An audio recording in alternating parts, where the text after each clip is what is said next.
Dajjal merupakan fitnah terbesar yang akan terjadi di akhir zaman menjelang kiamat nanti. Dengan kemunculan Dajjal, berarti sebuah tanda akan berakhirnya dunia ini. Pada awal kedatangannya, Dajjal akan menyeru kepada umat Islam dan mengaku sebagai Muslim, kemudian mengaku sebagai Nabi, dan akhirnya dia mengaku sebagai Tuhan. Dikatakan pula dalam sebuah hadis, bahwa Dajjal akan memasuki semua negeri dengan membawa fitnah yang merusakkan, kecuali Makkah dan Madinah. Rasulullah Shallallahu Alaihi Wasallam bersabda, tidak ada satu negeri pun kecuali akan dimasuki Dajjal, kecuali Makkah dan Madinah. Dia tidak mendapati celah jalan masuk, pasti padanya ada malaikat berbaris yang menjaganya. Dajjal sanggup menghidupkan orang yang baru ataupun yang sudah lama mati, menyembuhkan orang buta dan orang sakit, dan mendatangkan kesuburan. Selain itu, Dajjal juga mampu membawa sungai surga dan neraka, memerintahkan langit untuk menurunkan hujan, memerintahkan bumi untuk menumbuhkan. Namun ada satu hal yang perlu kita ketahui, bahwa segala kemampuan yang dimiliki Dajjal sesungguhnya hanyalah sihir dan tipu daya saja. Dajjal juga bekerja sama dengan para setan dan golongan jin korin yang wajahnya sama persis dengan orang-orang yang sudah lama meninggal dunia, seperti orang tua, saudara, atau kerabat. Kemudian jin-jin itu akan menampakkan diri kepada orang yang masih hidup. Lalu para setan tersebut akan mengatakan bahwa Dajjal adalah Tuhan.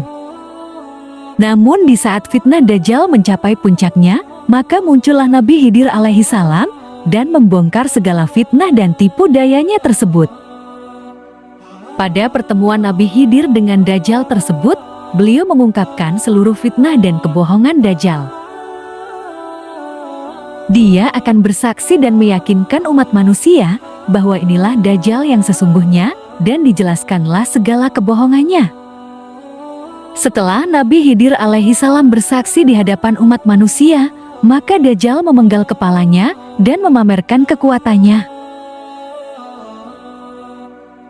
Itu sekaligus demi merapuhkan keyakinan umat Islam atas kesaksian Nabi Khidir alaihi salam tersebut.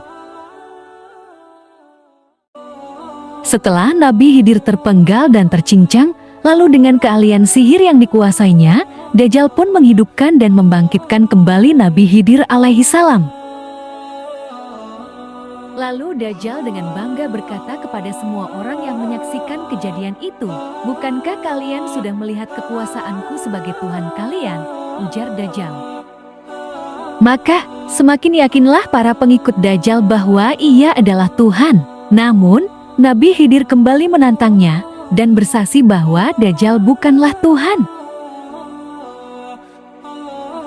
Wahai sekalian manusia, dia tidak akan melakukan hal seperti ini terhadap seorang pun setelah aku, ujar Nabi Khidir di hadapan pengikut Dajjal.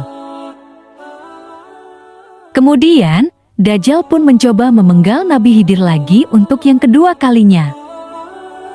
Namun atas izin Allah Subhanahu wa Ta'ala, Dajjal tidak sanggup membunuhnya, pedang hingga gergaji pun tidak bisa melukai tubuh Nabi Khidir.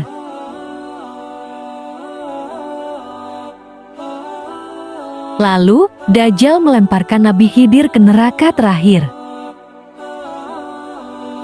Dalam sebuah hadis dijelaskan bahwa orang-orang yang menyaksikan kejadian itu mengira bahwa Nabi Khidir dilemparkan ke neraka. Maka dari itu, Rasulullah Shallallahu Alaihi Wasallam pun segera menegaskan, padahal ia dilemparkan ke surganya Allah Subhanahu wa Ta'ala, derajatnya pun mulia dan dialah syuhada yang paling agung di sisi Allah Azza wa Jalla. Setelah kejadian itu, barulah sebagian umat manusia semakin yakin dan segera berbaiat ke Imam Mahdi.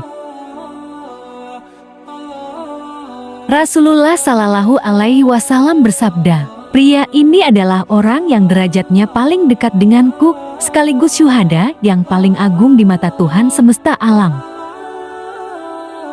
Bagi seorang muslim, ada beberapa hal yang bisa dilakukan agar terlindungi dari fitnah Dajjal. Dalam berbagai hadis, disebutkan beberapa amalan tersebut, salah satunya adalah memasuki salah satu haramain, Makkah atau Madinah, karena Dajjal tidak akan masuk ke sana selamanya.